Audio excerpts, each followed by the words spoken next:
Good evening. I'm going to call this meeting to order. Dr. Foley, roll call, please. President Kaler, members of the board, please let the record show that all members are present. Thank you so much. We're going to have a moment of silence followed by the Pledge of Allegiance.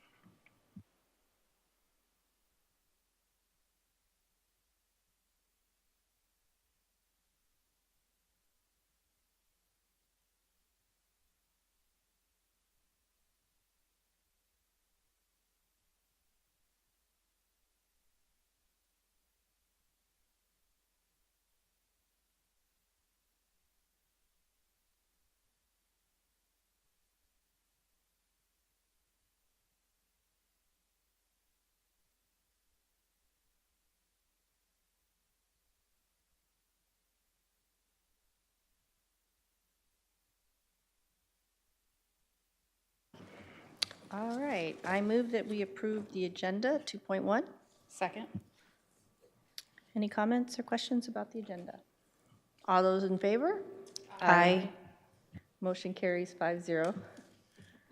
Michelle said yes. All right, next is Superintendent's report. Dr. Foley. President Kaler, members of the board, we begin tonight with our favorite part, which is the points of pride. And tonight, we have representatives from the district office groups that are going to be recognized tonight. So we have several individuals who we are very thrilled to highlight and honor tonight. And we have 3 presenters who will start off tonight. I'm going to start with having Mum Martins begin by presenting.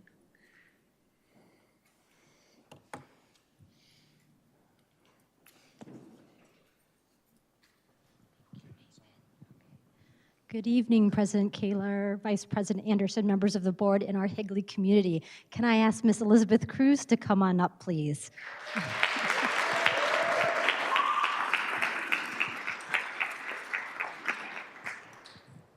So Liz, I'm going to give this to you so you could help me hold, but here's your certificate and little thank you from us.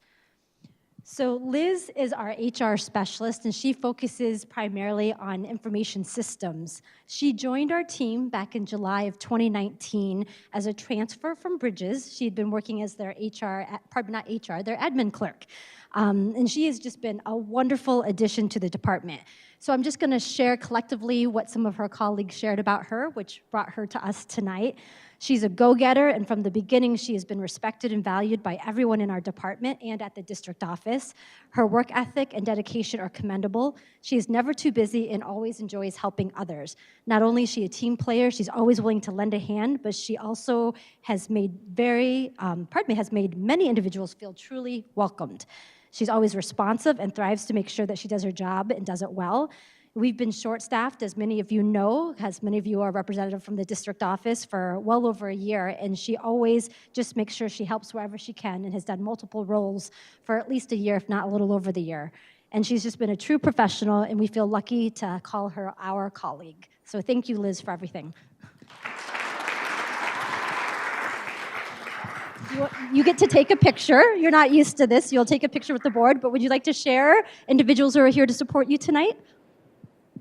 Well, I just want to say thank you to the HR team. I really appreciate and love working with you guys. Also, the rest of the district office, thank you guys all. And thank you, Mom, so much for everything. Thank you.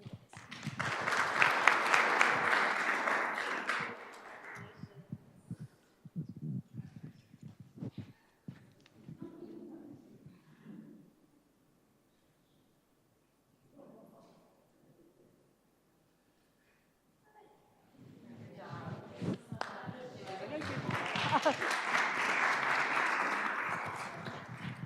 good. Tyler, would you please recognize our next one?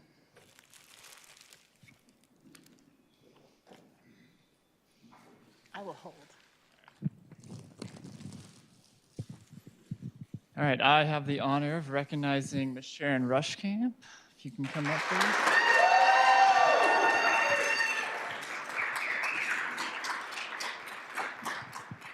So Sharon has asked me to keep this short and brief, but I have a couple things to say. So first, I'll summarize what some of the individuals who recognized Sharon said. To quote, Sharon takes on a lot of responsibility as the Director of Finance. but she always has time and attention to help other people. She's always making decisions with students first, even in the finance department. Sharon will always treat you with kindness and respect, and is a true representation of Higley Unified School District. Second, Sharon always has a smile on her face and is very kind to those around her, no matter what is going on. When a problem arises, Sharon finds a way to put a positive spin on the situation. Sharon continuously goes out of her way to help anyone that may need her assistance. Sharon's quick-witted and has a funny sense of Midwest humor that makes the finance department an enjoyable place to work. And I'll also add, Sharon has provided an invaluable level of commitment to the district, and especially in the finance department in her short time being here. She has still yet to realize that we are closed on Saturdays, and often has to be kicked off the network by IT on holidays and weekends. Sharon also is a proud Midwesterner, and she has habitually reminds the finance department on how to correctly pronounce such things as calling soda pop, and several other Midwest sayings. So thank you, Sharon, for your outstanding contributions to Higley Unified School District.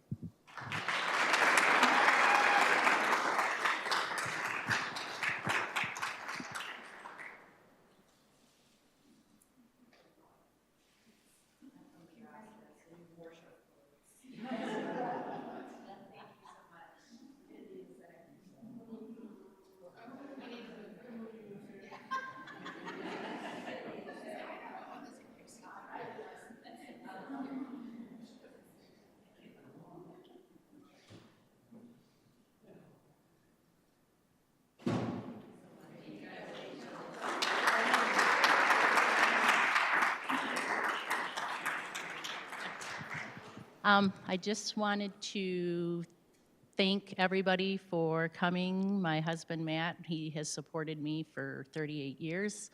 Greatly appreciate that. The finance team, without you, I would not be up here because you guys are a tremendous team, always willing to help out. And my dear friends, Dina and Louie, who Dina took me in my very first day here at Higley, showed me the ropes, and greatly appreciate it. So.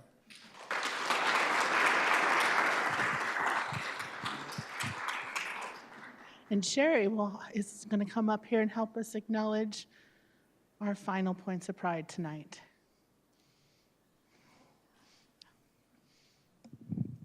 President Kaler, members of the board, cabinet, community. This is probably the best time of the year when we can focus on our unsung heroes. There are several of them in this room. There are 3 that we're going to acknowledge right now. So if you ever wondered why the lights turn on, the AC works, the water runs, and the toilets flush, there's one individual in this room I want to acknowledge for making sure those things happen, and that's Mr. Tim McDonald.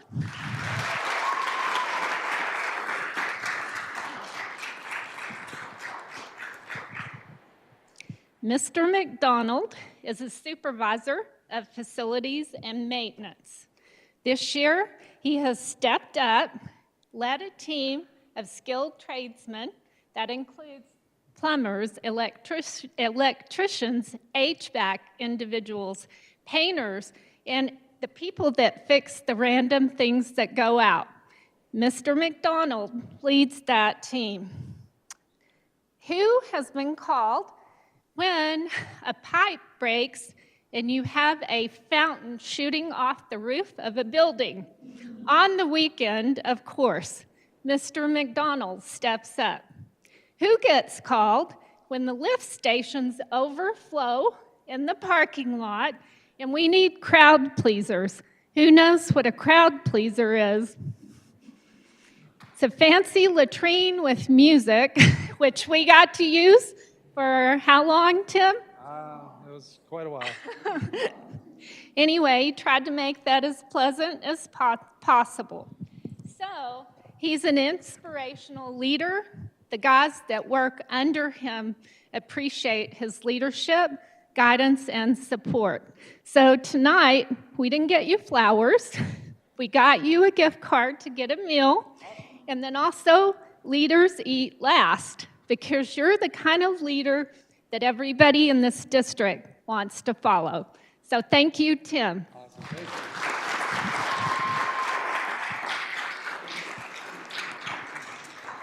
Thank you. Stay for a picture, and then if you want to acknowledge people. We forgot to say that tonight he had the opportunity to work on the faucet across the hall that wouldn't quit running. So I forgot to tell him we need your services this evening as well. Okay, kind of needs you right in the middle. Okay.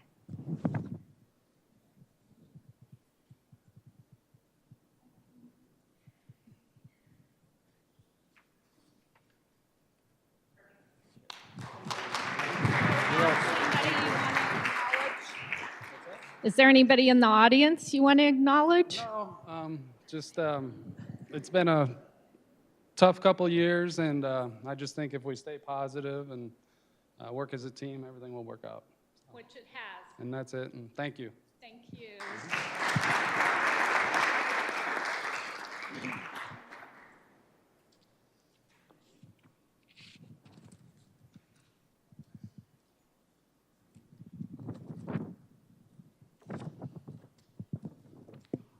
All right, when the rest of us are sleeping soundly in our beds, who's on call for our students that are driving around in the middle of the night on a bus? Mr. Crosby, come down, please.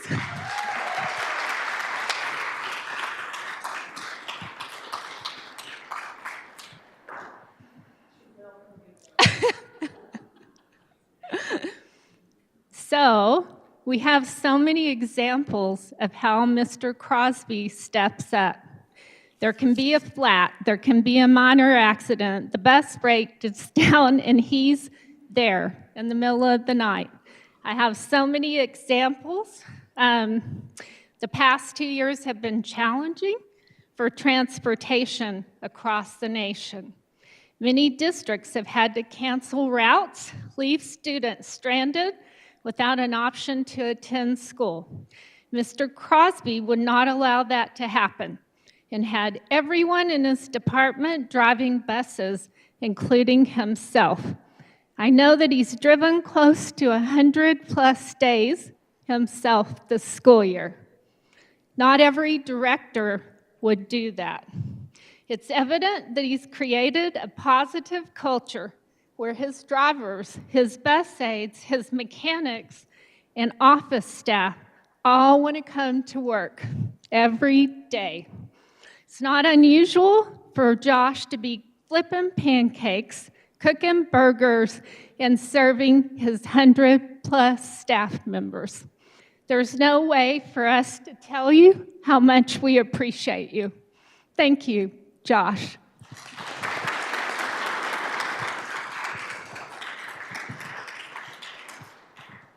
No flowers for you either, but maybe a burger and a book. There you go. Sorry. Always. Yep. We off center? Not too bad.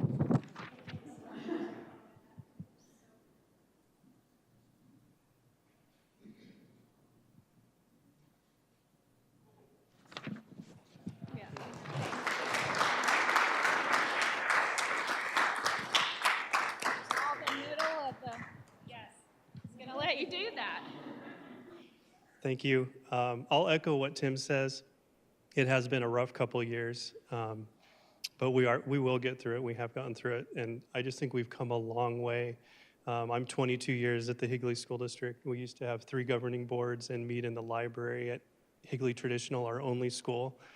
When I started here, we had 371 students, and we had 7 school buses, and there are days I wish we were back to that because I knew I could look at a student and tell them what bus to ride and what stop they got off, and everyone went to Higley Traditional, so no students got lost. We only had one school to take them to. So we've come a long way, but it's amazing to see what the cotton fields and cornfields have become and it's changed a lot. I can remember seeing Coronado Elementary School being built from the HTA campus because there was nothing else in between the two buildings. So it was just open farmland. So we've come a long way. So thank you so much, and thank you all for the award, and I look forward to a few more years. Retirement.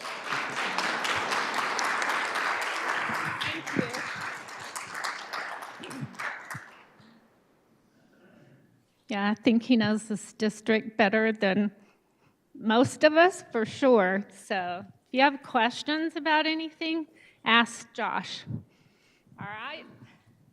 So our last individual has literally carried us through the past 2 years.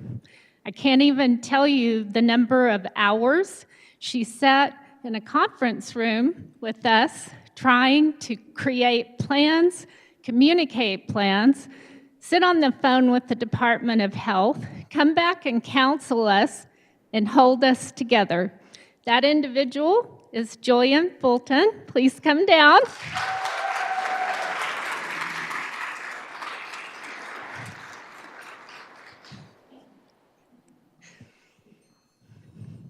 Julian had numerous people nominate her for this award.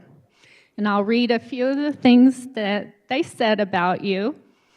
You have supported, advised, and really provided all-around customer service to our entire district. Your demeanor is always pleasant, your work ethic is second to none, and your professional perspective balances the need of our school community with the ever-changing public health expectations. Or we could say COVID, right? Many times we will find her subbing in a health office, on a campus, or behind the scenes doing the work, the real work. So we respect Julian for that. The most important thing about Julian is she's always smiling. She treats everyone with respect and compassion. And I've never had her say, "That's a dumb question." Right? So it goes without saying, she's a class act, and we wouldn't have made it through the past 2 years without you. You were wise, kind, thoughtful, and the hardest worker I've ever met. Thank you.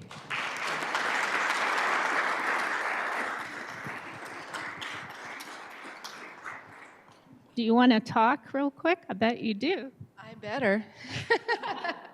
I can't say what Sharon said because I did look over at my husband and say, "You're not getting me to say that about the 38 years, but I love you." And my parents are here, and two of my daughters are here, so thank you, because kind of Dawn made a comment earlier when we were first in here about thank you to them, because sometimes I spent, my own accord, so much time the past couple of years away from them doing everything. But thank you guys, too, because it's kind of like a second family, so everybody has to deal with me on both ends, so it works. Thank you.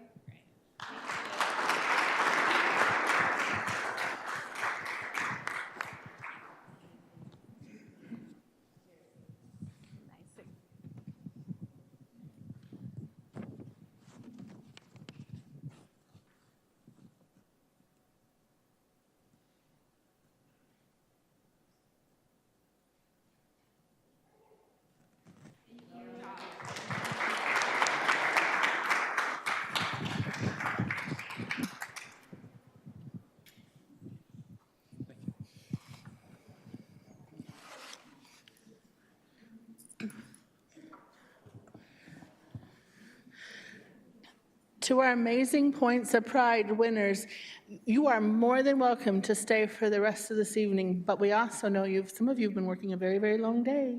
And if you would like to leave at this time, please feel free to do so, and thank you for coming.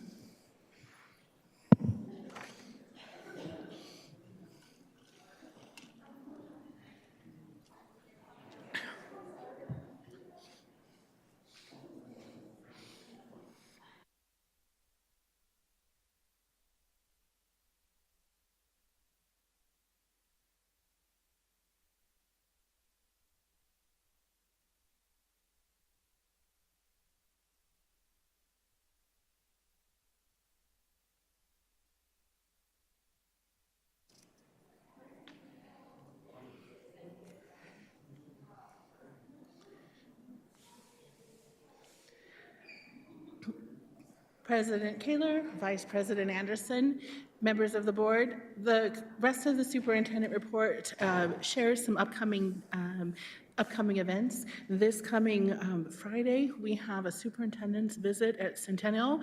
We have been warned the students want to lead us through a yoga activity, so come dressed ready to stretch and enjoy yoga with students if you are able to join. As you can see, we have several important events coming up over the next month. And this is just a snapshot of the many things happening, but wanted to put those on your radar for this evening. That concludes the superintendent's report. Thank you, Dr. Foley. No board comments tonight? I'm sorry, board comments, that's next.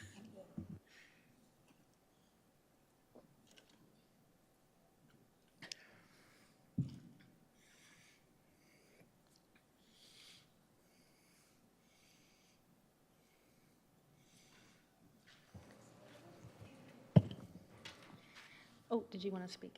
Oh, thank you, President Kaler. I just wanted to thank the community for, we received a lot of emails regarding the Sossaman trip to Disneyland and the fun that they had and the experience that they had, and I just wanted to thank them for sharing that. We don't get to see what the kids see, we don't get to feel what you feel. And I wanted to give a great thank you to the chaperones. I don't know if it was work for you guys, but if it was, thank you for going, and thank you for the students wanting to become better through this experience. And with the new policy change, I want to say thank you to all the staff that adjusted to it and did everything that they needed to do to make sure that everything was done right.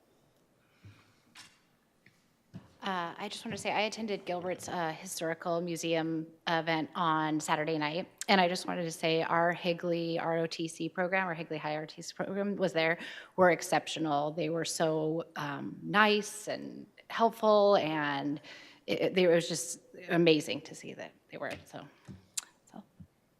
Yes, I concur. Our ROTC program is the best in the state, so thank you. And no request to speak. All right, we are moving on very quickly. We are going to, I make a motion to adjourn to executive session pursuant to ARS 38-431.03A5, discussions or consultations with designated representatives of the public body in order to consider its position and instruct its representatives regarding negotiations with employee organizations regarding the salary and benefit package for the 2022-2023 school year. Second. All those in favor? Aye. Aye. Motion carries, and we will come back after this executive session.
All right, welcome back. We are going to move on to consent agenda item. I move that we approve consent agenda items 7.1 to 7.14. Second. Any comments, questions, or concerns? All those in favor? Aye. Aye. Motion carries 5-0. I do want to notate, Curtis, if you could pull up, please, the gifts and donations. I know there were several. Want to make sure that we give a thanks to Maricopa County for those home tests that we are able to send home with our students in case that they need that. Our Power Ad Company helped Higley with their digital scoring table, which is awesome. And then Santan PTO also helped with a fence extension at their kindergarten playground. So again, thank you to all those that gave us gifts and donations.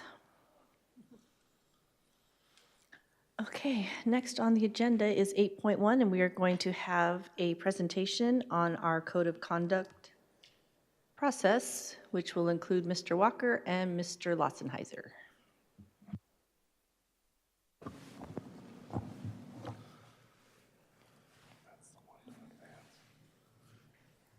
Good evening, President Kaler, Vice President Anderson, members of the board.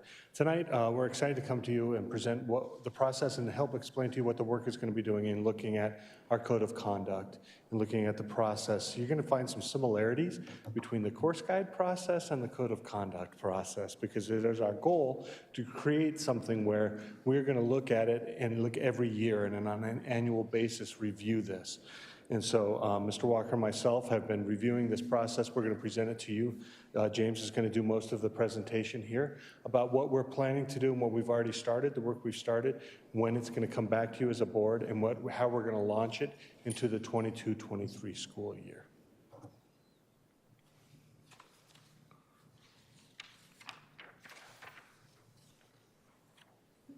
Curtis, which way do I point it?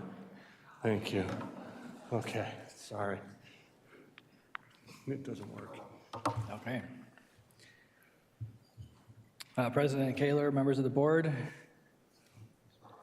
So the proposal that we have today for the Code of Conduct review process consists of some goals to create an annual process to be able to review the Code of Conduct with a committee and then bring it forward every year and keep a sustainable program that allows for the governing board to be informed of what changes are made to the Code of Conduct.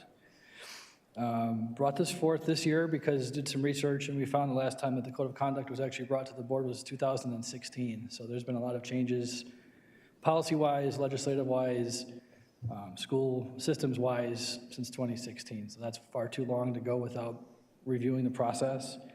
And so the goal is to update for the 2022-23 school year that will address the changes that have taken place since the last review and then bring them forward for next year.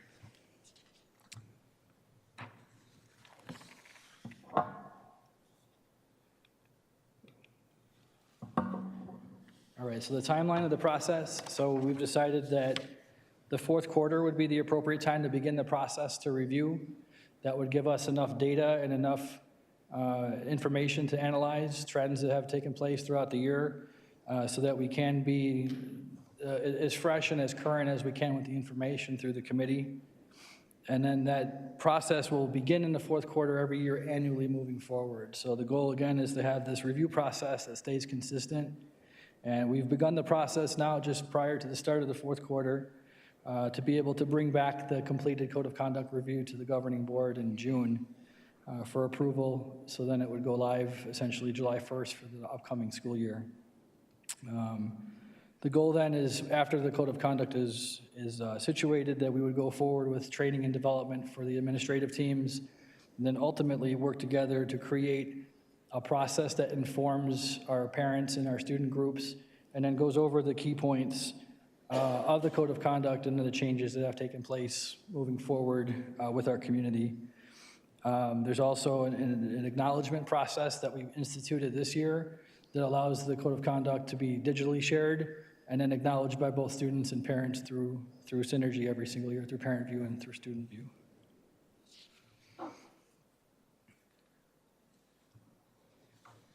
So we've selected a committee to review the code of conduct process for this year. It's comprised of representatives from various levels of schools in the district office.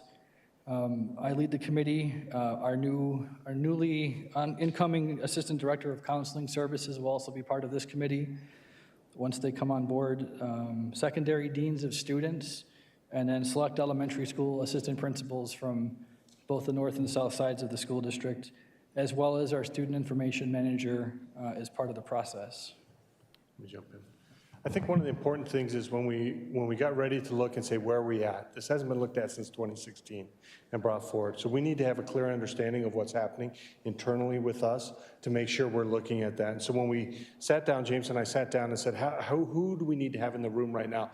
We wanted to bring the people who are dealing with it currently, right, who are living this. And so, you know, when you're a dean of students, a lot of times one of your roles is you get to be heavily involved in discipline and student behavior. And so that's why we felt like they were really appropriate to come down and be a part of this process, as well as we said select elementary. If we got the committee too big, we didn't want it to be too big, so we needed to be concise, and so we've invited some different people from there. So really the idea is we have the people who are working with it right now to be a part of this process and look at it, to be able to bring it forward and look with you. Moving through that. And so we're excited, really excited for the Assistant Director of Counseling Services once they get to jump on board to join this under James's leadership and lead through that. And I know that he's already started that committee work and examining data, and he'll talk a little bit more of that as we go forward.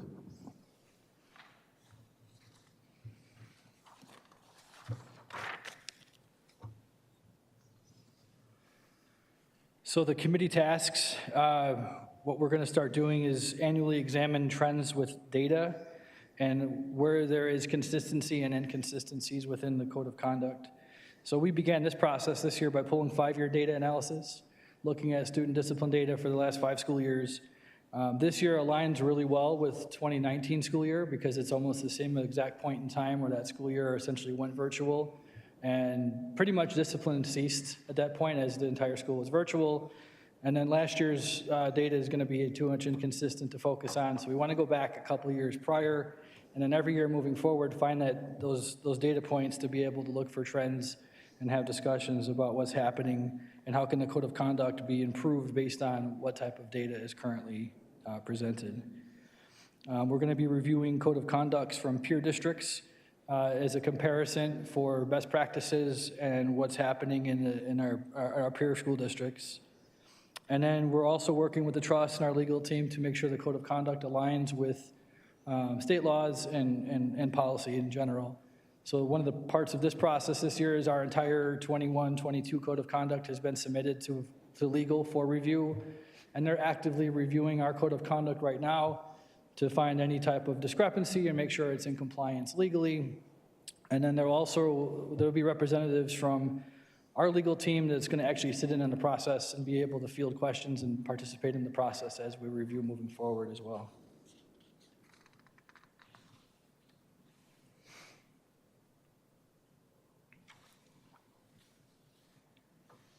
So the plan for the code of conduct review, moving forward, we have our members have been selected, and an introduction meeting has occurred to begin with to outline the process. And additional meetings will be planned throughout the 4th quarter. There'll be a presentation at the June 8th governing board meeting for the finalized 2022-23 code of conduct.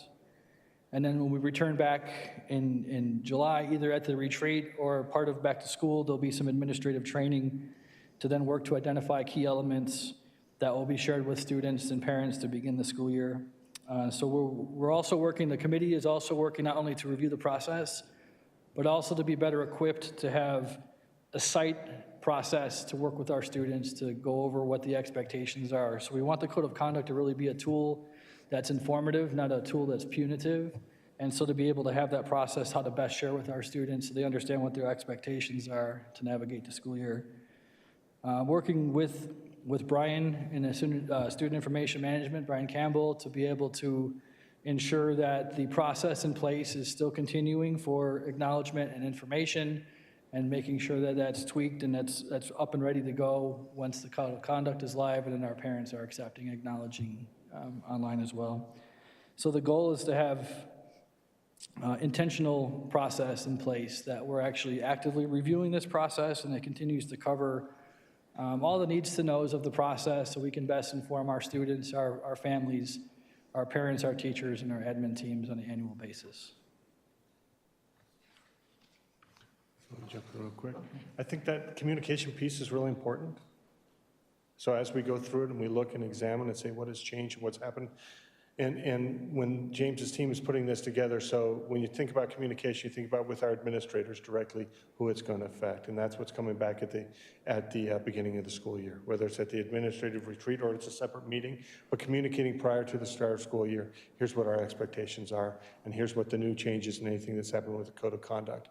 But then when you switch gears, you have to inform parents and you have to inform the students as well. And so that's the other task that James alluded to, like how are we truly going to inform and get people informed and then have the acknowledgement that they have seen it. That's what's really important to us. And so I know in the past it could be more site specific where we're going to do a video, or perhaps we have teachers read within the classrooms, or there's checkoff sheets. We want to streamline that process to allow more consistency so that the experience that's happening in one school is going to be very similar to the experience having at another school, because this is very important things. And it doesn't become important until there's an issue, and then it becomes important, and we've got to make sure that people are informed ahead of time as we go through it. You know, I think when you take a look at examining those 5 years of data, that they're already looking at, this is going to allow us to see trends and consistency and allow us to ask those questions. What needs to be changed? What needs to be informed? How can we make sure that we're doing the best things to help our students, right? Because ultimately that's what this code of conduct is these are the expectations for what's happening, and then not necessarily consequences, but this is what's going to happen should we need to address or issue concerns. And remember, when you look at a code of conduct, it's not if this happens, then specifically this happens. We have ranges, and we have ideas and overarching themes that we can do that had principals and leaders on campus have that ability then to impact and help our schools stay safe and secure throughout the time. And so, you know, when we take a look at this process, once again, we're trying to be intentional. And I started by saying it got kind of course guide. To me, I see it as two balances. I got course guide coming through in the fall, and then we got code of conduct coming through in the spring.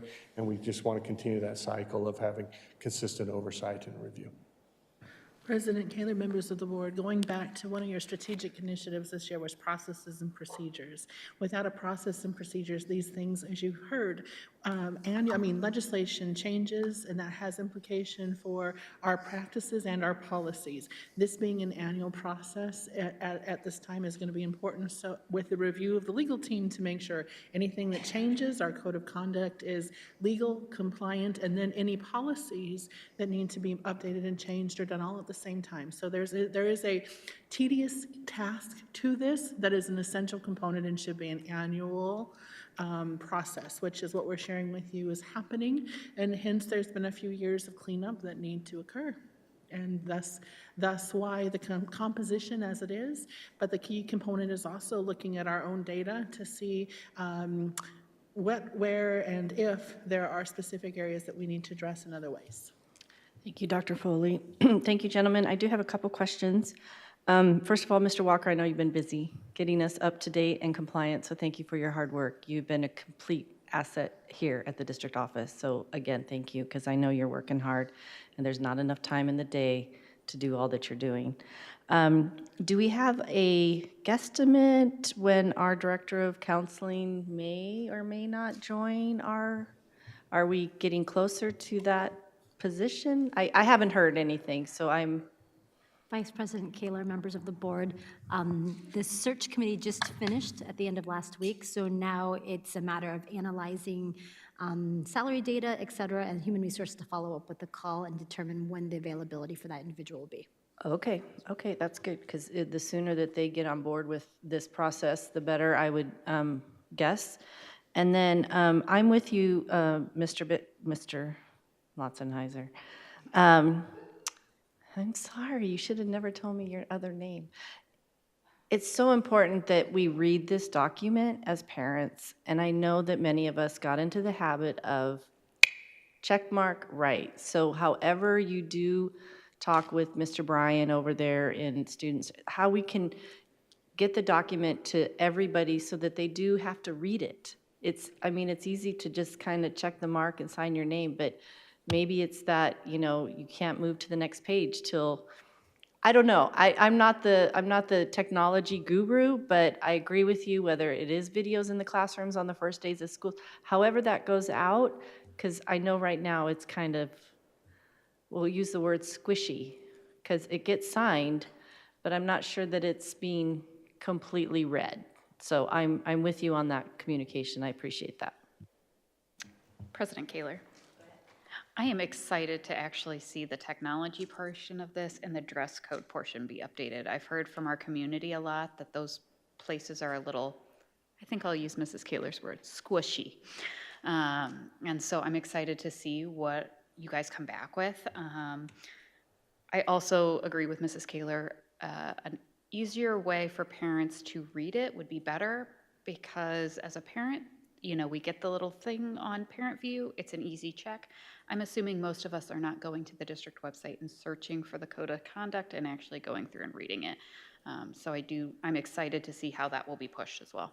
So thank you for all the work that you guys both do. I'm impressed. President Kaler, thank you. I just have a question. Are there any unique experiences that will be added for the online school? Like, do they get their own code of conduct, or is there stuff incorporated in this code of conduct? Since it's a unique circumstance, they don't quite have the same experience. That's a great one, because it is very unique, right, in looking at it. And so when we take a look, first of all, because they're one of our students, it's going to have to be consistent with everyone, so it's not going to be something separate.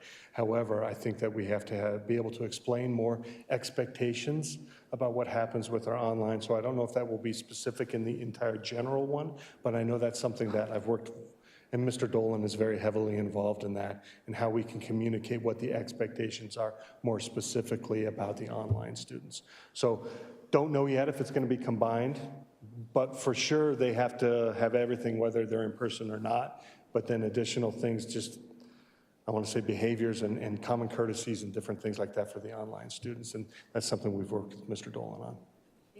Really good question, Mrs. Anderson. And, you don't listen to mom, there's a consequence, right, at home. At the same time that we get code of conduct, we also get the bus transportation document usually, and we also get the, if you want your picture or not picture.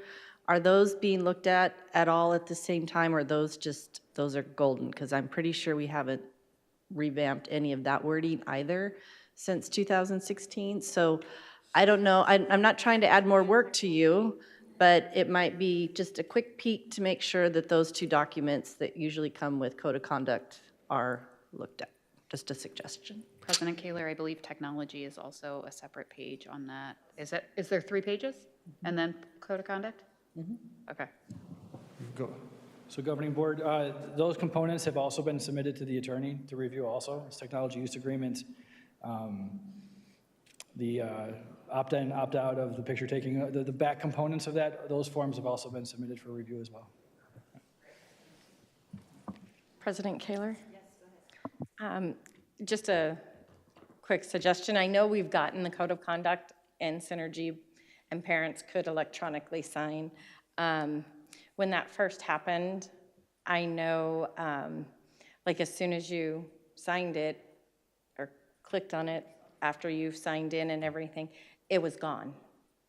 Like you couldn't go back and find it. So I heard from several parents, and part of that with Mrs. Kaler's comment on sometimes there's repercussions of not getting these turned in by a certain timeline, and sometimes the kids are on the parents, like you have to log into your parent view and you have to acknowledge the parent handbook. And so I got to do that, I got to do it, it's due tomorrow, stuff like that. So the parent does it, but then they do want to go back and look at it, and it was just gone. You couldn't go back and look at something, or something popped into your mind and you want to see it. So as you're going through this with our technology group, if we can keep that in mind, I don't know if it still stays there, or if it still disappears, but I know it disappeared. I heard from several parents that that was kind of frustrating. because even they would want to go back and look at something, which is a good thing. So we want to make sure it's available, and like Mrs. Wilson said, they're not going to go to our website and try and find it, especially when they electronically signed it in Synergy. So if we can just keep that in mind as you're working with them, what happens to it? Is there a way to keep it there for some type of library for parents? Thank you. And well done. Any other comments or questions? Thank you, gentlemen. Appreciate you both. Next up, we have the Tyler Moore Show, 8.2.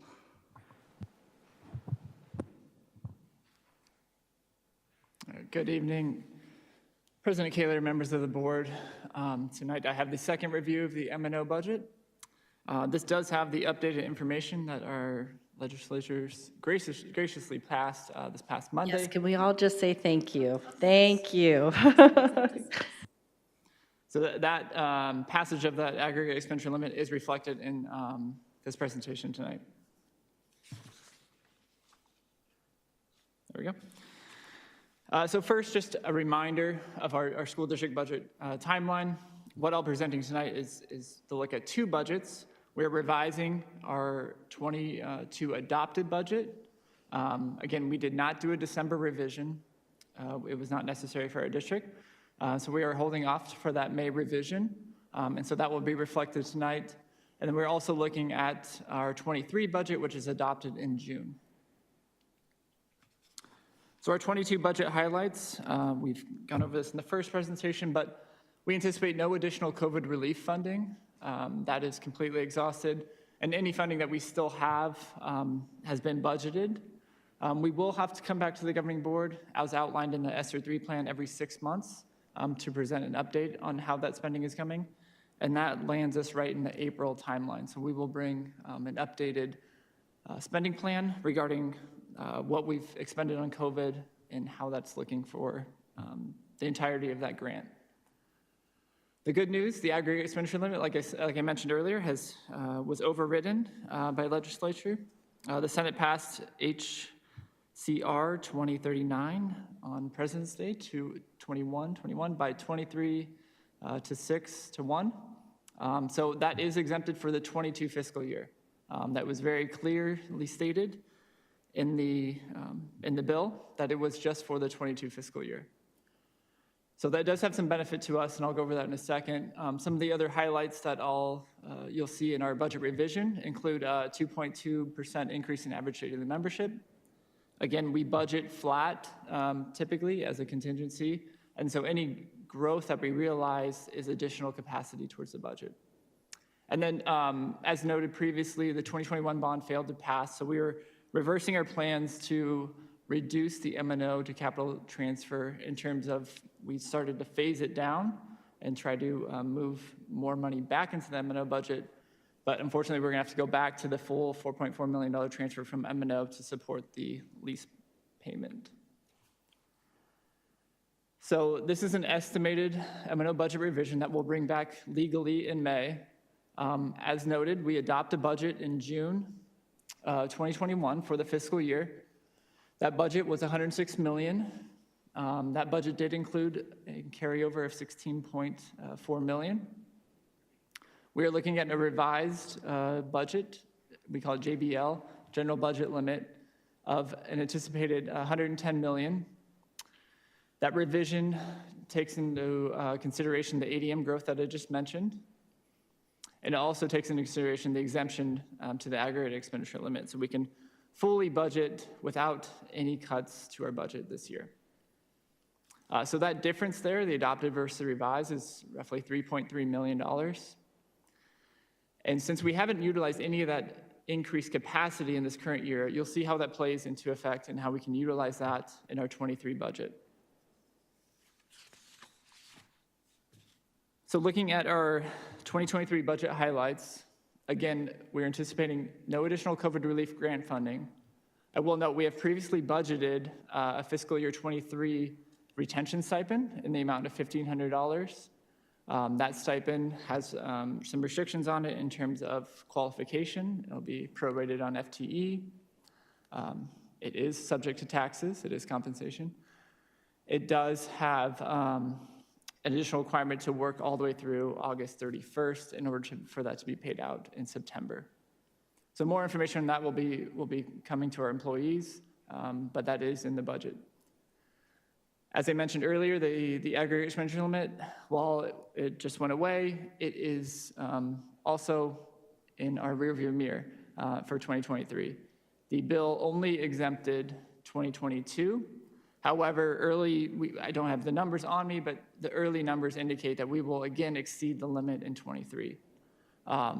So we've done a couple things. We've held some additional contingency in this 2023 budget to potentially account for an AEL reduction if we were to realize that. And number two, again, we are aware of it. We are aware this is a potential. And so we are being cognizant of how we are projecting and planning for fiscal 23. Bullet point 3 there, the ASRS has reduced their contribution rates. This is a benefit to our employees. They'll realize a small increase in their take-home pay due to this reduction. Bullet point 4, again, I mentioned this in the 22 revision, but we are going back to funding the leases fully from our Mno budget. So we do that by a budget transfer. We are legally allowed to do that. It reduces our Mno budget to allow for the increase to the capital budget because those leases legally have to be paid from the capital fund.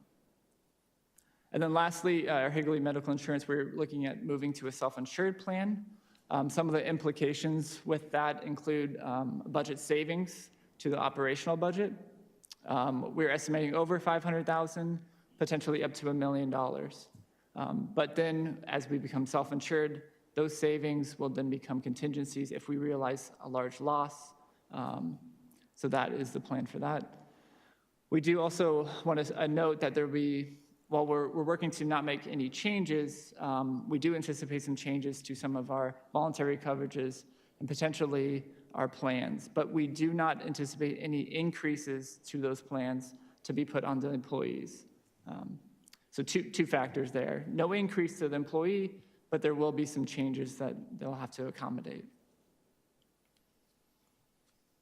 So as we look at our 23 estimated Mno budget projection, we will look at the 22 budget estimated revised general budget limit, as I mentioned earlier in the May revision, is $110 million.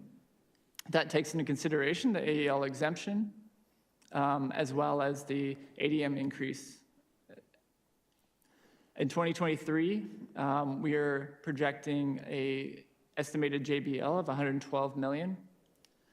This budget projection is largely based on the inflation that we were projecting to receive. Currently, the projected inflation is 2%, which is the maximum inflation in the funding formula. Even though the state has realized up to 7%, our state statute limits us to 2%. We have some contingencies planned in this 23 budget. We are projecting no ADM increase as we have in the past. We do anticipate our district to continue to grow, but at what levels we do not know. And so on current year funding, it is best practice to not account for those additional students. So we will do that. Bullet point 3 assumes, again, the Mno transfer. So in this budget, the $112 million, we already are budgeting $4.4 million to be reduced from this and transferred to capital. This also takes in consideration the small reduction in ASRS. It is a small increase to the budget. And then bullet point 5 is very important that we're estimating a budget balance carry forward of $22 million, and we anticipate carrying that forward into 2023 as well. That, again, is to account for the potential of the aggregate expenditure limit to be enacted in 2023 and additional contingencies that we may be unforeseen for the district. So we'll take the difference between the 2022 revised JBL and the 2023 projected JBL, and that presents a difference of $2.7 million. And if you recall the May revision, we will realize $3.3 million in budget capacity from the 22 revision. So those together estimate a budget increase of over $6 million. So how are we going to utilize that $6 million into 23? So we have some fixed increases that we've already identified that we are going to incur in 23. One is property casualty insurance. Our prepaid legal is paid from this. And then, hearing James and David tonight, we might need to increase that. They are having additional legal expenses by reviewing our code of conduct. But the point is we continue to utilize our capacity with the trust to its fullest effect, but there will be a small increase for utilizing those services. We do have additional FTE due to our growth being added. A majority of those FTE are at the school level, and there's also some slight reclassifications to align to our organizational chart. FTE contingency, $490,000 has been allocated to, or budgeted, to MUM for next year. That is to address any increases in FTE if we were to experience massive growth in any certain grade level. We can hire, knowing that we have a contingency set aside for that to address those growths. We are starting to slowly address rising utility costs by setting aside a small budget contingency in this next year budget for those increases. Projected salary increases, I'll review that on the next slide. And then contracted landscaping, we are having an extremely difficult time filling landscaping positions right now. We have looked at potentially moving to a contracted service for the landscaping specifically. Those employees have been notified in terms of there is no reduction to employees, but the restructuring of that department. Again, there would be no employee loss. We would not be riffing people to move to a contracted. We would simply be realigning our org chart to compensate for the vacancies that we've been filling for the lack of landscaping positions. So that cost represents the move from a salaried person to contracting. So those total fixed cost increases total $1.2 million. As I mentioned earlier, the total estimated budget increase we'll estimate to realize is over $6 million. That leaves a difference of $4.7 million. So looking at potential compensation increases for next year, again, all these compensation increases are based off the budget increases and not contingencies that I've already pre-budgeted in the 23 plan. So taking the top line, you'll see the remaining budget increases after the fixed costs. That's the $4.7 million represented across the board.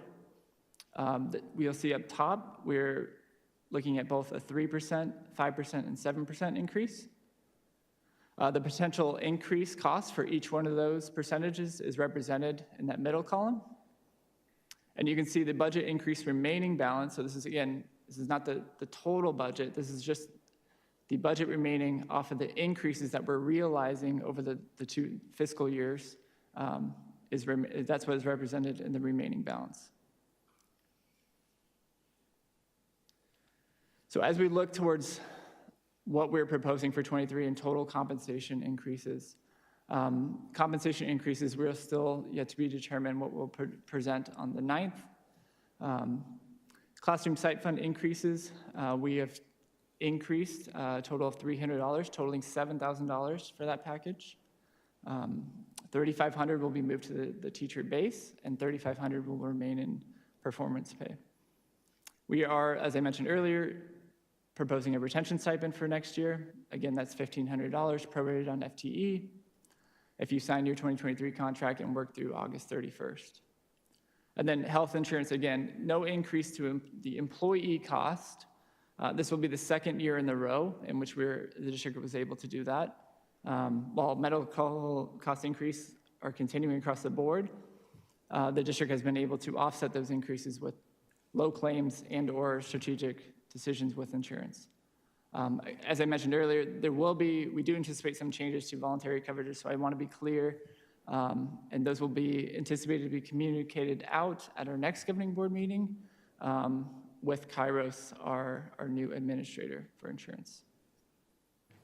President Kaler, so when you said that's going to be communicated at the next board meeting, this is information that the staff would need to know as far as the changes that are coming? Is it going to be broad? Is it going to be very specific? Or we know yet? I'm I'll so let sorry. Ms. Martins Okay, address. thank Yeah. you. Yeah, President Kaler, Vice President Anderson. So we'll give a very high level communication kind of changes in what we anticipate at that March 9th meeting. It would be great. We're working with Kairos on a weekly basis now to determine what those changes are going to be. They're taking our certificates and our plan designs and comparing them to what they have to offer.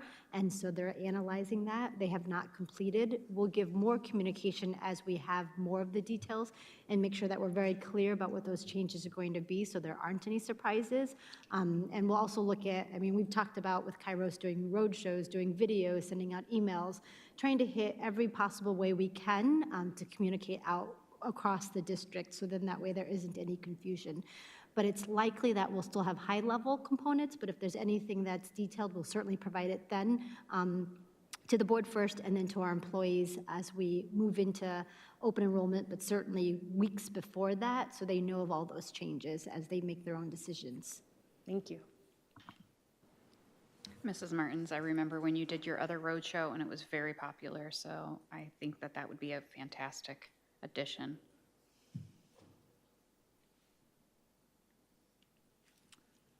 And lastly, this will be, as I'm doing tonight, this is the second review of the MNO budget. On March 9th, if necessary, we'll present a third review. But if not, we'll present an action item recommending a tentative approval for the MNO budget, which will allow us to also issue contracts to our teachers and administrators at that time. At the same March 9th meeting, I will present a second review of the capital budget. And then on April 20th, I'll bring the same thing, a tentative approval to allow us to get ahead of long lead items in terms of those capital projects. And then in June, we'll formally and legally adopt, propose and adopt the 2023 budget. So if there's any questions. Any questions for Mr. Moore? The fact that we're talking about 3%, 5%, and 7% raises pleases, I'm sure, this entire board. Good work, district, HR, finance, Dr. Foley, cabinet. I know this has been a difficult several weeks, not knowing what our state legislatures were going to do. We could have been having a very different conversation tonight. And so just presenting this $1,500 stipend if you stay through August 31st. These and the 357 is really exciting for all of us, I believe, up here. I speak for all of us that we're having this conversation. So again, thanks for the hard work and thank you for putting this out very clearly for us so that we understand all the things budget when it comes to education, because it's a complicated piece.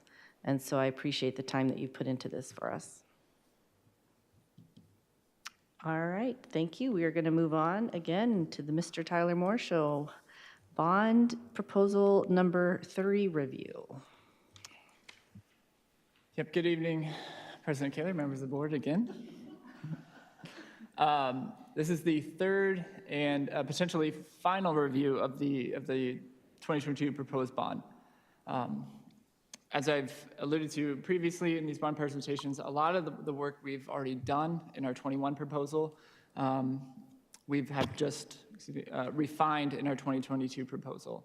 And I'll elaborate a little bit more on that as we proceed. But this presentation will go into the proposed bond categories and the budget details. We have 4 major categories: technology, safety and security, major maintenance, and major projects. We'll also discuss the tax impact of potentially different scenarios in which we can address the middle school leases, and which was a board request. So we have 3 scenarios that we would be talking to you about, and those include scenario 1, which would be the bond proposal that we are presenting tonight. Scenario 2 would be a 2-question approach on the ballot, which would be the bond proposal, the $77 million, plus half of, or one of the 2 middle school leases. And then scenario 3 would be, again, the $77 million, with a question 2 being both of the middle school leases being paid off. We'll explain the tax impact with those scenarios and a district recommendation. So the bond summary, this is a graphic that I graciously got from our PR department and worked through This is something that we anticipate being a staple for our website, as well as potential handouts or social media blasts. We've done some work to try to highlight or capture the bond in its full capacity on a one-page sheet. Actually, 2 pages. I have another slide. So what this shows is the $77 million broken down into the 4 categories. I will note that the percentages changed slightly from my second review. All we've done is align the maintenance items to the true maintenance items. So we've pulled major projects that were not traditional major projects and put them in the major maintenance category. So that is, if you see a discrepancy between what I presented in the second review and this pie chart, that is the difference. So major projects would make up 50% of the total 77 million. Technology would be 25%, major maintenance 22%, and safety and security 3%. I will note, while safety and security was one of the highest supported categories in the bond survey, 3%, it doesn't do it justice. There's only so much you can spend on safety and security in terms of addressing those needs. And you'll see that later in the detailed presentation. So graphic slide number 2 would essentially is our effort to share with our community or schools what each campus or what each community would be getting from this bond proposal. On the left, you will see a map of our district and our school boundaries. And on the right is a graphic that represents on top our proposed projects for each campus with a little icon. And that icon will be, why does this keep going? That icon is then placed under the school if that school is potentially getting or has that projected project proposed in this bond. So you can see safety and security, technology, major maintenance is going to be throughout our schools. One note, I will note on the middle schools, you'll see major maintenance not included. We fully anticipate tapping into the capital repairs fund that we are currently paying into as part of our lease agreement. And I'll have more information when we get to that point, but I am completely confident that we will be able to tap into that relatively soon. And so therefore, we will not need to utilize the bond for those purposes. Mr. Moore, I do appreciate that the colors, I know we were talking about colors this past week, and that this looks very good, and you can see all the colors very well, and the gold really does stand out better than the prior yellow, so yeah, looks good.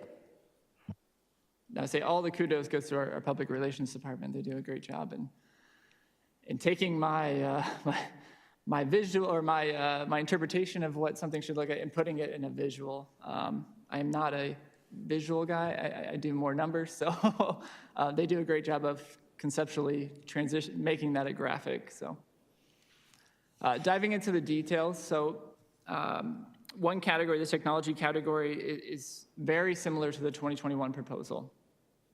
This is slightly adjusted to anticipate for higher than what we realized increases in technology costs. So we basically adjusted just slightly up to address for those costs that we know we're going to realize in the preceding years in terms of technology costs. I do want to remind everybody that technology was the highest approved category in the bond survey, which is another reason why we did not adjust this category from the 21 proposal. The details of this category are ongoing investments into the maintaining and increasing level of technology support within Higley Unified. Rating across the top, you can see the detailed categories in the preceding 5 fiscal years of this proposed bond. The first detailed category is display panels and projectors, which are devices used to project learning lessons and curriculum resources.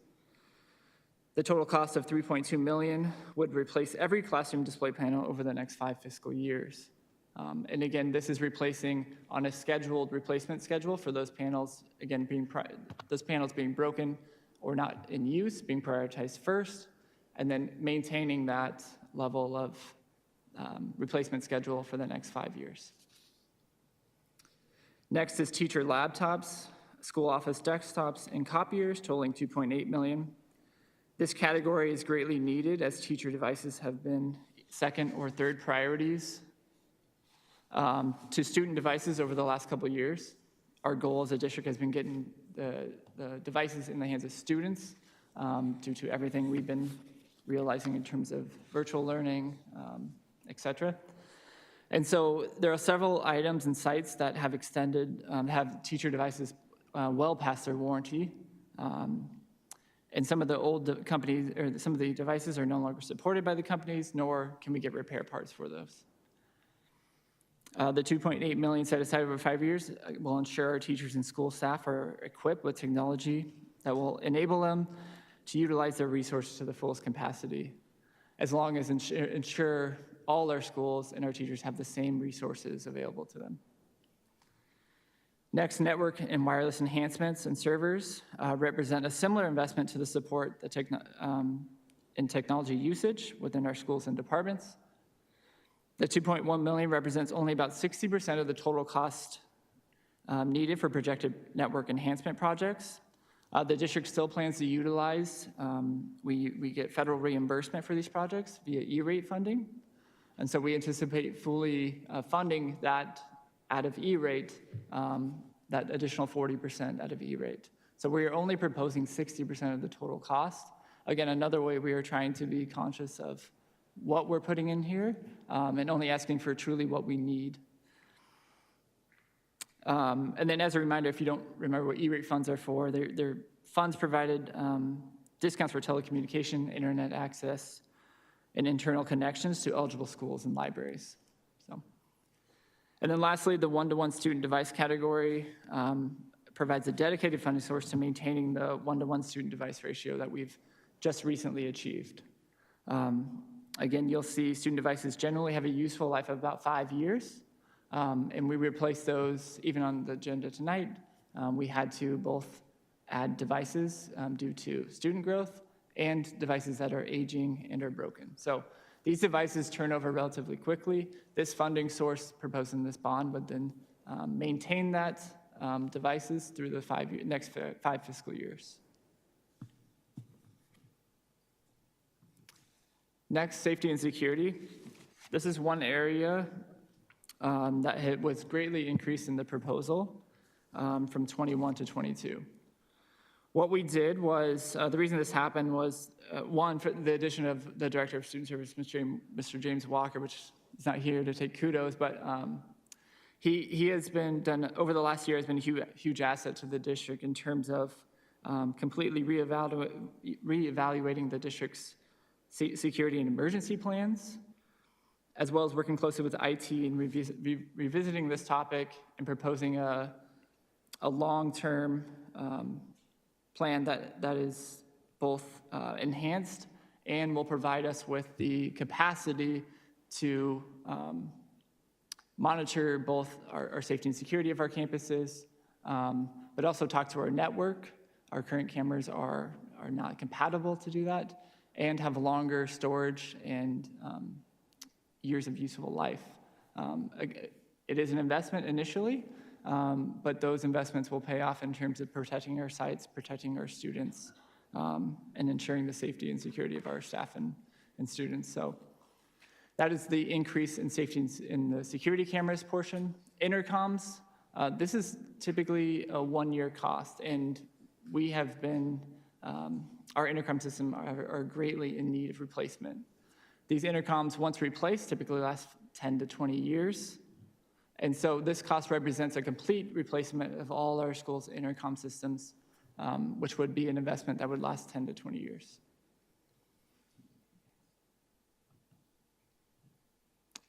Next, major maintenance.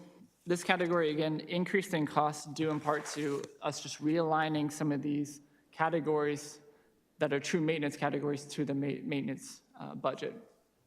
So you'll see the major maintenance categories highlighted all have large capital funding implications over the next 5 years. These these projects will need to be funded, whether they are funded from the district or they're funded from the bond. And so oftentimes what is proposed in this is projects that have been neglected that we could not fund, that we need to fund over the next 5 years in order to bring our systems either up to a level of maintenance that we currently are at, and or provide preventative maintenance to those aging systems that are going to die out over the next 5 years. So one category, flooring, HVAC, those are categories that often get wear and tear, and it is more cost effective, especially with HVAC, to replace that item on the front end rather than when it breaks and becomes an additional cost for the district. Going down the categories, roofing and coating, towards the later half of this bond proposal, there are several schools that need several roof replacements. That is what is represented in that category. Grounds improvements, this includes shade structures, playgrounds, and fields and tracks. Oftentimes with shade structures, we have asked our PTOs to cover either adding or repairing those, and same with playgrounds. And so this is a dedicated line item to address those aging playgrounds or the safety concerns on playgrounds, as well as replace fields or tracks that are aging or are wearing down. Fire panels are a big topic in terms of safety and security. Fire panels in our district are still on an analog system. And so while they work, they're not efficient, and they potentially leave areas where there can be deficiencies. So replacing a fire panel is not cheap, though. That is represented in each one of those line items. That is only one school. Is roughly $500,000 to replace a fire panel. So it is an extensive cost, but this allows us, this proposal in this bond allows us to start to address those older fire panels to ensure our sites are safe and secure. Parking lot improvements and repairs, this is an ongoing capital expense that we realize. We still utilize our adjacent waste fund to our fullest capacity, but oftentimes not all our parking lots are fire lane or adjacent waste eligible. So that cost represents the cost for the general parking lot to be repaired or replaced. Exterior painting and weatherization, this is one category that was moved from major projects to the major maintenance. This is weatherization on our school campuses. We have several buildings that are aging, deteriorating paint. This not only looks bad, but it is a cost to the district because it makes the building inefficient. So this budget of $1.1 million set aside for 5 years will address some of those older schools and start that replacement plan. District-wide lighting upgrade, exterior and interior. This was another one that was in the major projects, but has been moved to major maintenance.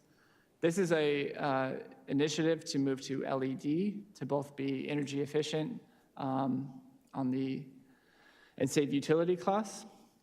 And so we estimate this about $1 million a year over the course of 5 years to finish out the LED upgrade that we've already been in progress of starting.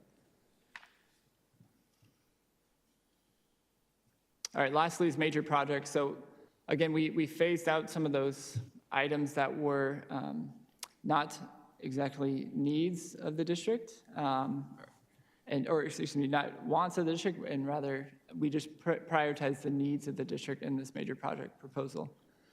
The first big one on the board is the new elementary school. This takes the place of the proposed classroom additions that we were looking at in the northern part of our district. This would then, new elementary school would be in the northern part of our district, and then potentially take the place of, or reprioritize some of those students who would go to those elementary schools who would need a classroom addition would now attend this school. So still a lot to be discussed with this, but it is being proposed in this bond, and it'll be out into 2026, in which we would look to address that. Phase 2 of Higley High School, this would be an immediate need, and Ms. Kaler and Ms. Reese attended the second community meeting where we're discussing some of the master planning for the school in terms of the necessary needs for the high school. And I'll go over that in the next slide. And the last two, Higley Center for Performing Arts, $1.3 million has been set aside. There is some general safety concerns with some of the rafting or the curtains in the structural of the stage area. And so this is a one-time upgrade in which would bring that facility back up to safety standards that we expect. And then warehouse and transportation, small allocations have been set aside for each of those buildings that also have some needs. So transportation is in desperate need of a facility to drug test their employees, that essentially if there is an accident, we are required to test them. They only have one bathroom currently, and so if that employee goes in there to be drug tested, it takes up the whole bathroom, and it's really a need for the district to have an established area that's set aside for testing, and so we can do that in a process that doesn't interrupt the rest of the staff. In 2026, the warehouse would need a massive roof renovation, as well as replacing all the HVAC units that are at their useful life. So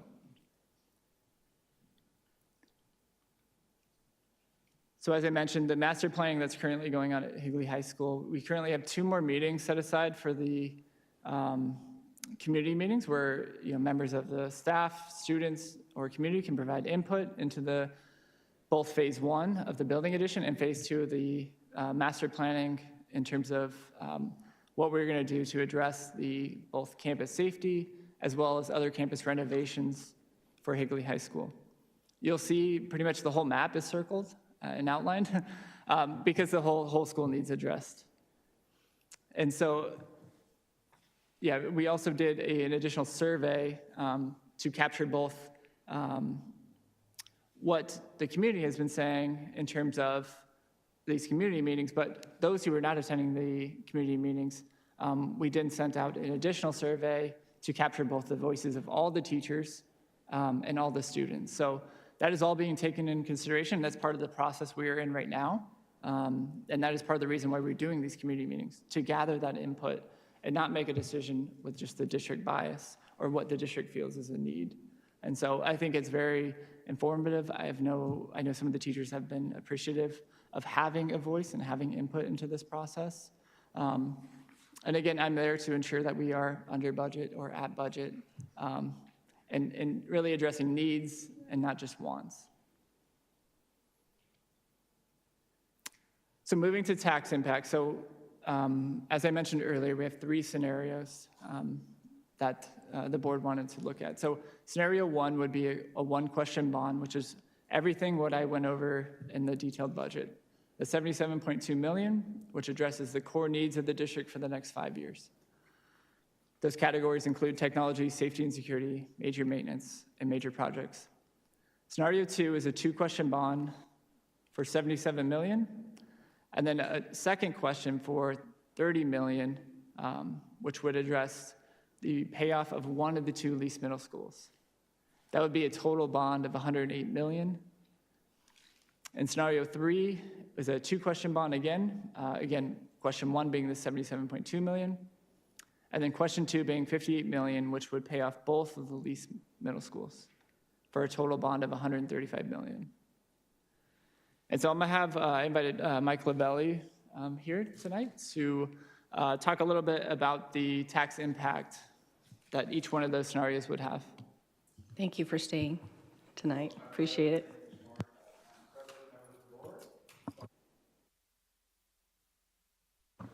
Thank you. That's better. It's a pleasure to be back in front of you. It's been a little while, but it seems like at least once a year, sometimes twice. But yes, as Mr. Moore mentioned, there are 3 bonding scenarios that are being contemplated. The first scenario is the 77.2 for all the projects that he just described. I'm just going to go left to right. Your current bonding capacity, I'm sorry, it's not current. What your bonding capacity will be in August when your assessed values, you just got a big 10.4% jump in your assessed value.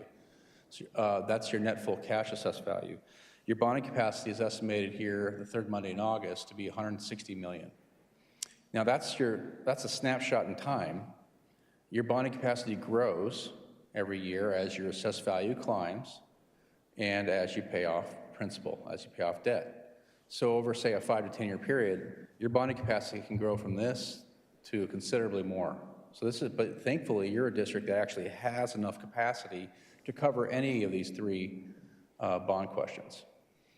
And so that's that first column. The second column, as Mr. Moore mentioned, are the three different scenarios.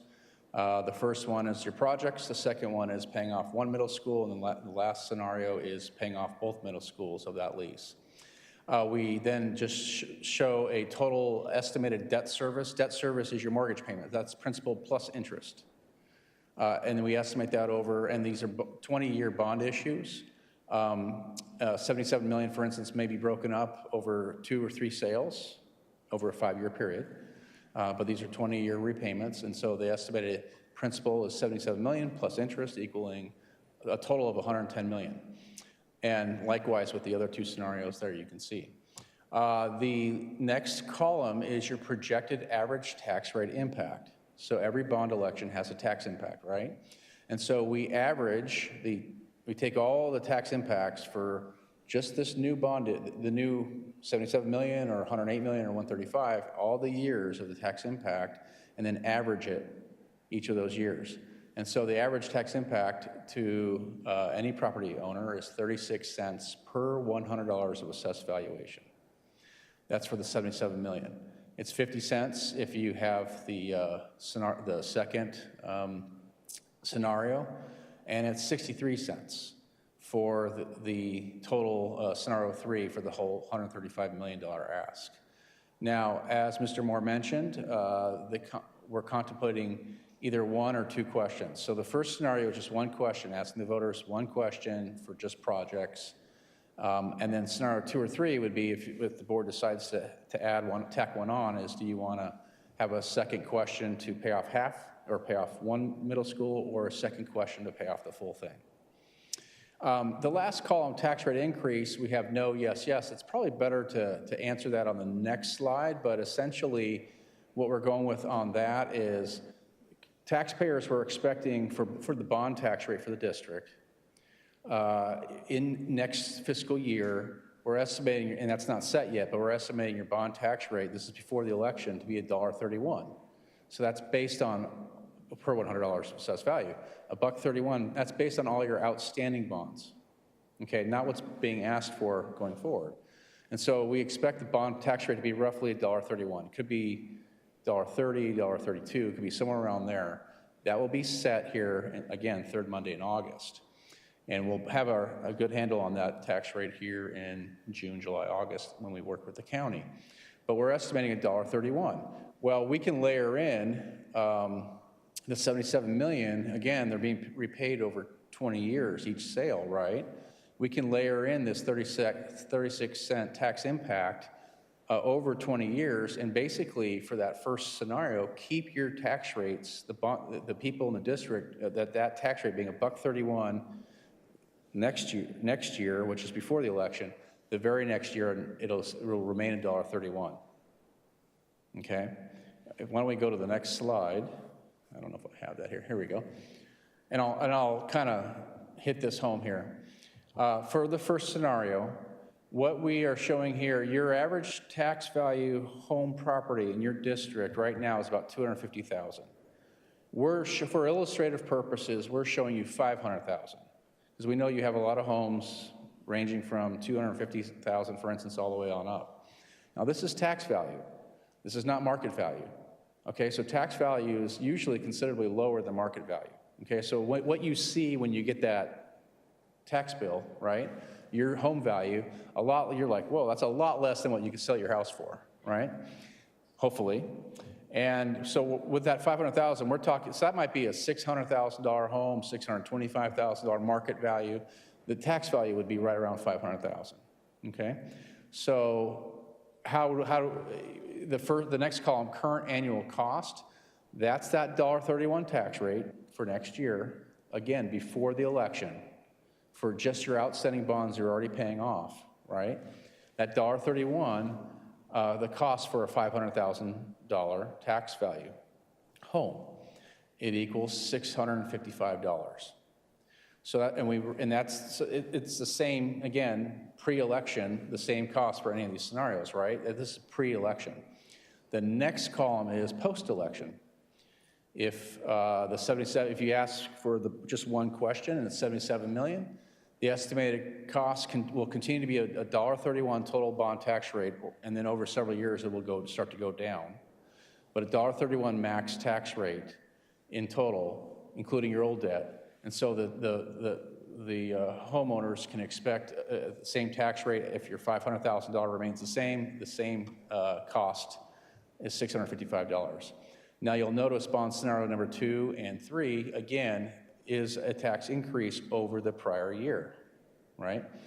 So there's your increase, but not much, but it's still, the taxpayers are, again, next year $655, can expect to then pay a year later $715 annually.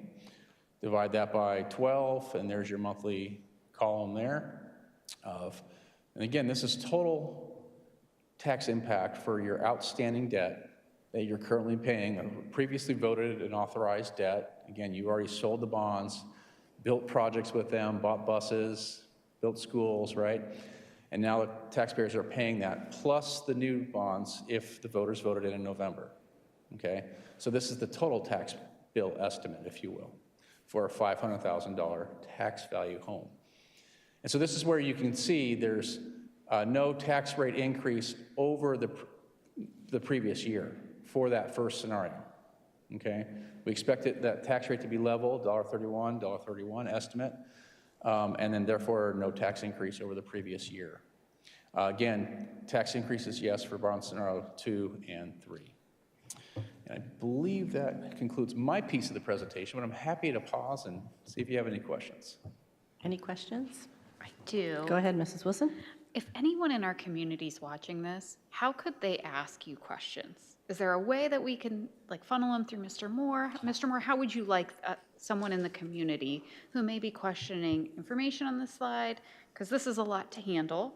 A lot of people get confused on the estimated tax value, I know, versus how much they would sell their house for, because they say, no, that's not how much I would sell my house for. And we try to explain, maybe you guys could explain it in a different way than I personally could explain it. So I didn't know how you would like people to ask questions, Mr. Moore. Yeah, Ms. Wilson, I would have them generally either reach out to myself or through public relations in order to get the information so I can communicate with either Stiefel or and I can answer those questions as needed. But Great, thank you. President Kaler? Sorry, I have a couple questions. And Tyler, I'm sorry, I don't know if you have this information right offhand. So on our, scenario 2, if we added a second question to pay off one of the middle leases, do you know between the 30 million that we have on here, what would we pay total if we paid out our lease? Not paid early, but with interest. Do you happen to know that number? I'm really sorry. Mr. Lavelli can get us close, I think. If I understand your question. If we carried our lease to term, Okay. what would the total amount that we would pay for the full boat of that lease. Full boat. From here on out. I might have that. Didn't we have that, you're asking for the lease amount for school?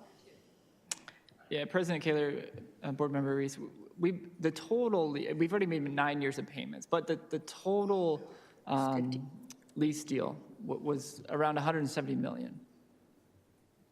So, with interest? including interest, yes. Okay. But again, we've made 9 years of payments, so that is a little less, but that is still a representation of what we would have to pay if we maintain our current payment schedule throughout the end of this lease to 2052. Okay, so we would have to pay a total of 107 million, and I know we talked about 70. it. Sorry, 170. And I know we've talked about how many times over that is the building cost had we paid for it. So the amount of interest we would save, at least if we paid off one, is relatively a good chunk. Given where interest rates are right now, yes. And because the call date is coming up on, finally, a 40-year deal, but the call date was 10 years out, but that 10-year period is coming up here shortly. So because the call date is coming up and interest rates are relatively, still doing pretty well, I know you've probably all been watching, rates have jumped up a little bit, but, so yes, the savings could be considerable. So would it be a reasonable analogy that what we would be asking to do for a bond with our middle school leases be relatively similar to what a homeowner would do with their home by refinancing? That you still owe it, we still have to pay a certain amount, that money is still coming from our taxpayers, whether it's over the next 30 years still, or the next 20 at a lower rate. Is that similar what we're asking for? If we were to ask for our bond to include paying off one or both leases, would that be similar to a homeowner refinancing at a lower interest rate, less payment? Sure. The district has taken advantage of low interest rate environments before and refinanced your bonds. It'd be similar to that, a little bit more complicated in a sense because you're refinancing a lease, which is being paid for out of your budget with a bond. But yes, but in terms of what you're asking, your concept of replacing old debt with higher interest rates with new debt at lower rates, yes. And it frees up money in between and everything. I'm just, because it is a very complicated process and with lease versus not lease, there's a lot of legal stuff in there. But with that portion of our lease, to try and help people perhaps understand from what they would do, our community in their everyday lives, I have an opportunity to refinance my mortgage, get a lower rate, pay off one bank, take it to another. I have a lower payment, I free up cash, things like that, is essentially what we would be doing with asking for that. It's just a different funding source. Again, taking the legalities out of the lease versus at that point we would own it versus leasing it and everything else. But from a finance standpoint, we still have to pay this money. We still owe it. It's still coming from our taxpayers. Whether it comes from a bond or whether we move it from our capital funding, it's still coming from our taxpayers. It's our debt. And this would be an opportunity to have it at a lower rate than what we currently are. That's generally true, assuming the rates stay, Of course. But in the general sense of it. Yes. Okay. I just wanted to, again, we talk about people not understanding. It's very confusing. School finance is very confusing. You throw in a very strange scenario with a lease, buyback, all of that. It does complicate it.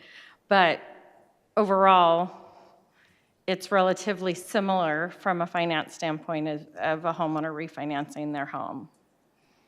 Correct. Okay. In its simplistic form. Of course. Yes. Okay. Of course. If it was that simple. Yeah, But right. of course. Other questions? Mrs. Schultz, you had something? Questions?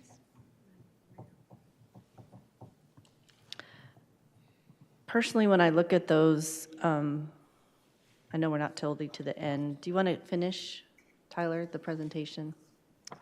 Yeah, if you don't mind, I have Yeah. one more slide. Yeah, let's finish, and then we can wrap up with final. Should I turn this off? So ultimately, board member, we hear you. We understand your concern, and we feel it too, which is why we brought this tonight too.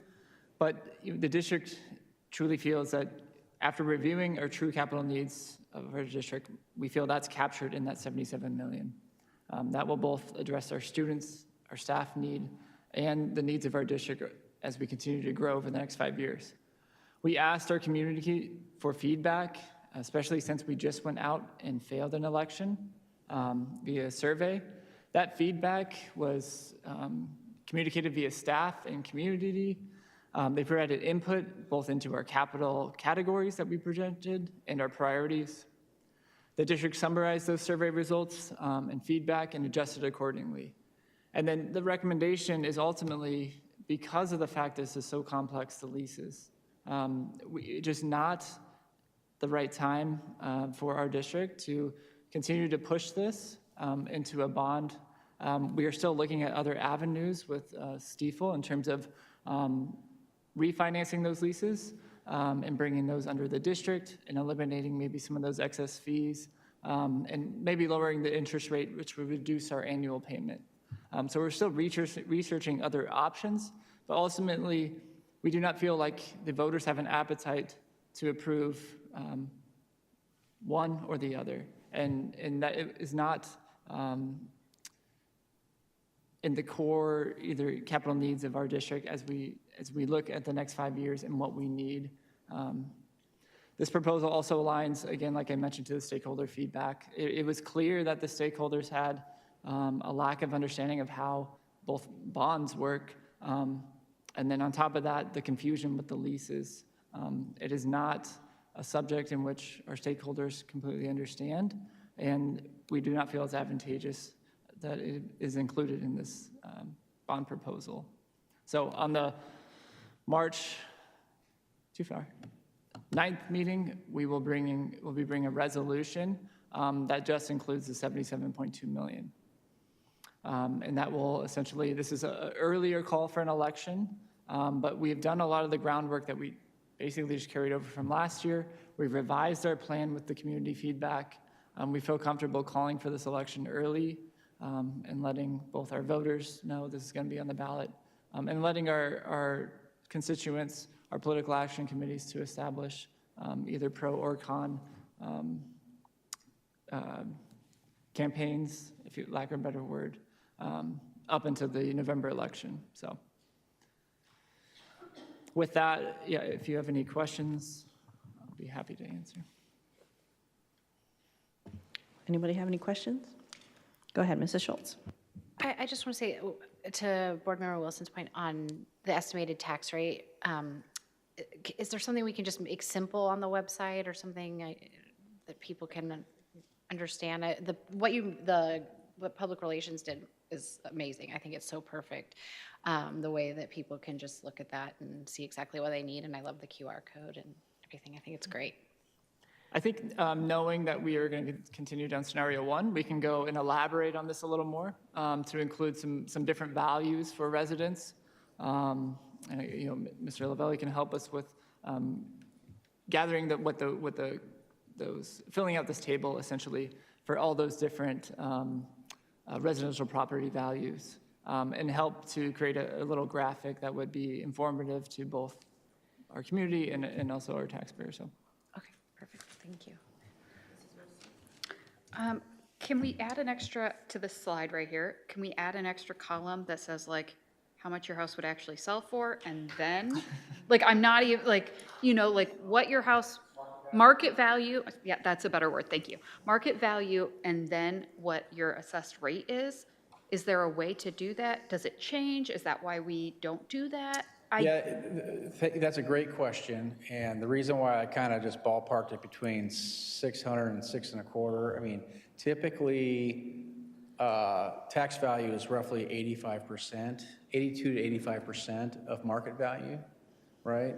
But there is a range, and oftentimes tax values lag market value. Not a bad thing, right? So it's very difficult to say that that's a $600,000 home and put it in a column versus 620 or 588 or, it really is difficult to put that number in, unfortunately, and have some certainty around it.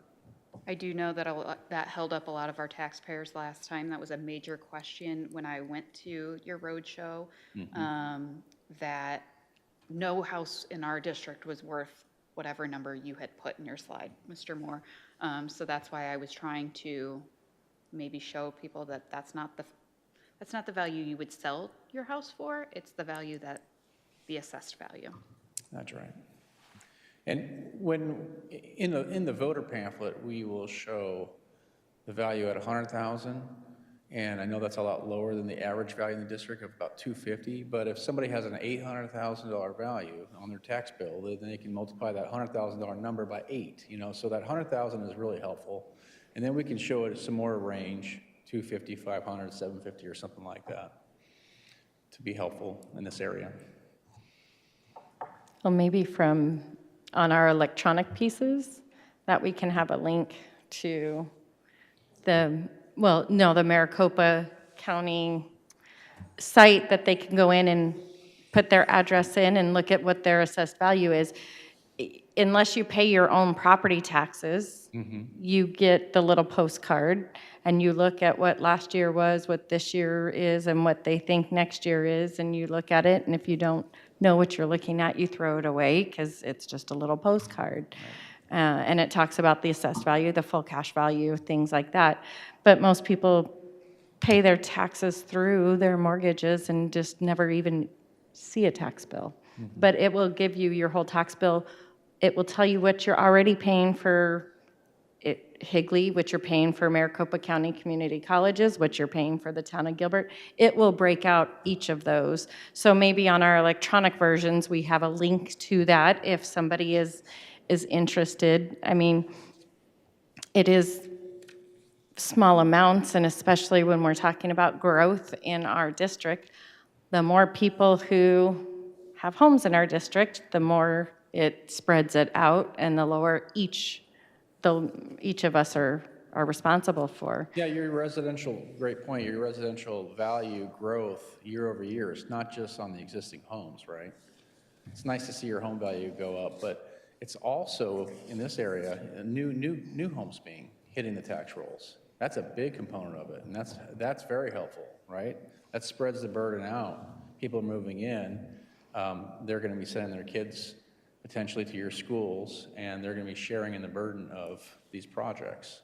Well, and with the growth we're projecting and with the request of including a new elementary school is because of all the building and growth on the north side.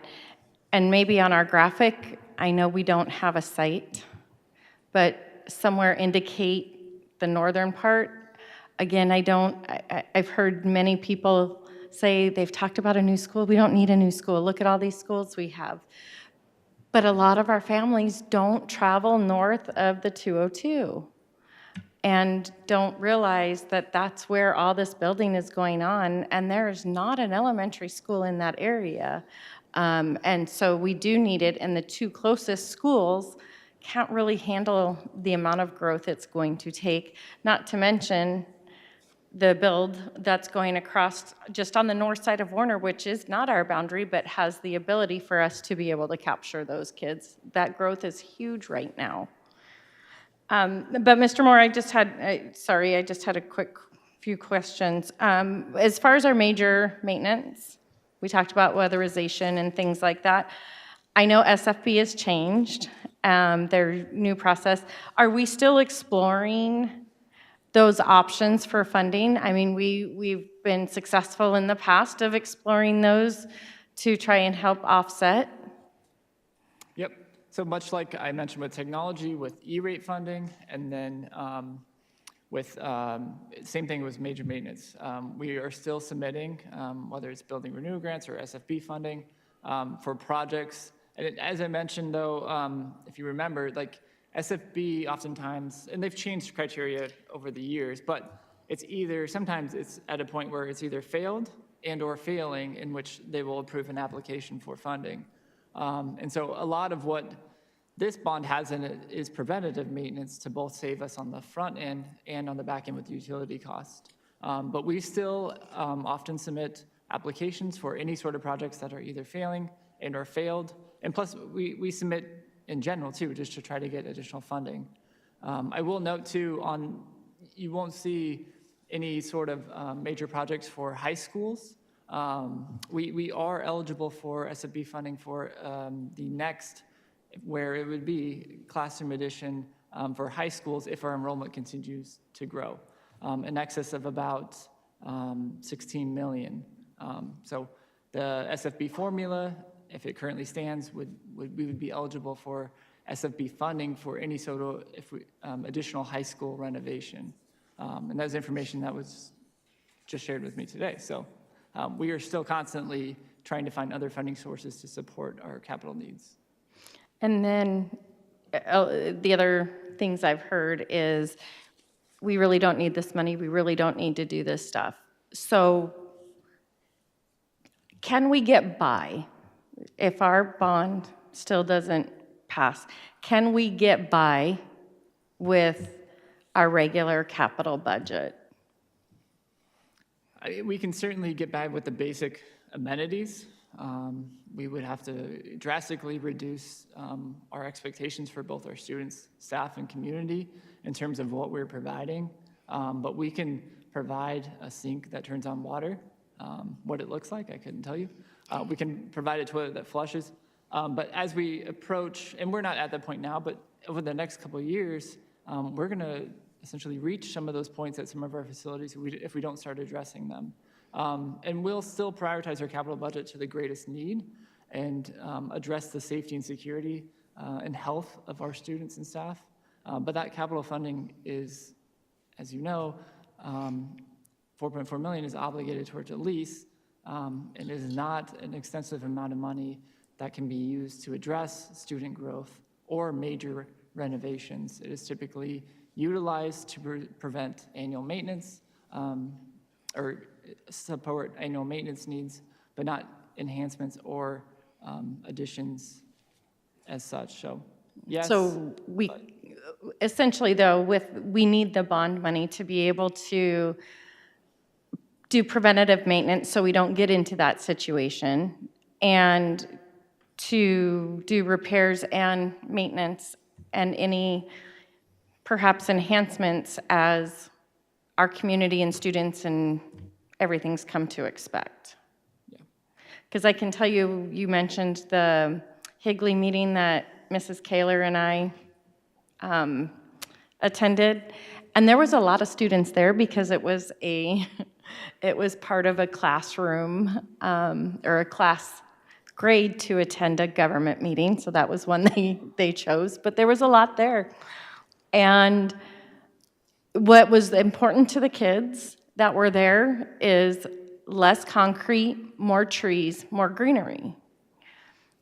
Well, that's not a need, but this is what they would like, and the bond would help us be able to do stuff like that for their campuses. And you know, there is research and everything like you had mentioned before. An environment makes a difference how they learn and if they're happy there. But the way their school looked was very important to those students. And that was a huge priority. And I guess we were really fortunate because we got a lot of student perspective. So I think the important part of that is that where we could probably get by is not, we wouldn't be able to meet the standards of what our students have asked for, what they expect, what our community has expected. Is that an accurate understanding? Yeah, Ms. Reese, that is a fair statement. And one of the other things the students brought up was bathrooms too. And while we verified from a district perspective that they have all the amenities they need, toilet paper, doors, running water, soap, it is not up to the standard of a bathroom in which students can feel comfortable in going to. And that I think is a telling sign when they are prioritizing bathrooms over general classroom conditions. And so that is one thing that has also come out through these community meetings that just share some of the insights into what both our students and parents are going through, or teachers are going through, because they also had the same priorities.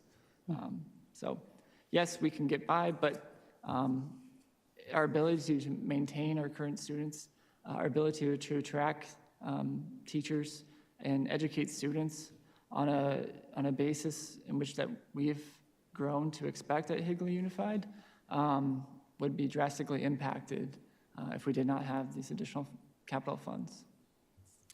Thank you. Did you have one?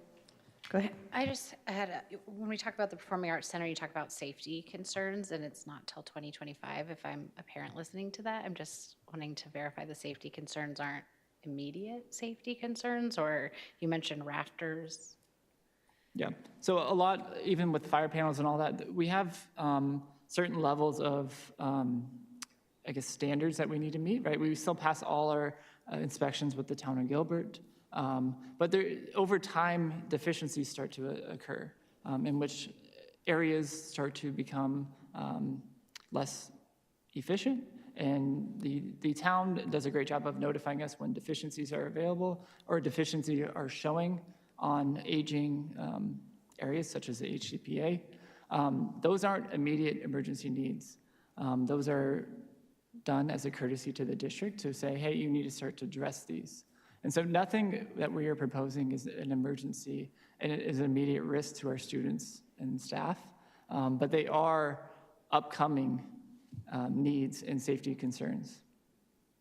Our district is aging, and I know as I get old, things start to break. So we need to keep in mind, and the preventative is cost savings. I appreciate the fact that you went to the work to do the 3 scenarios, but I think they're very confusing, and I appreciate the fact that you're coming to us with just one proposal, much like what the surveys indicated from our community. It is confusing, like you say, Mrs. Reese, and I think the less confusion that we bring to the table this time around is best, and as much clarity as you possibly can bring to this is going to be in our favor.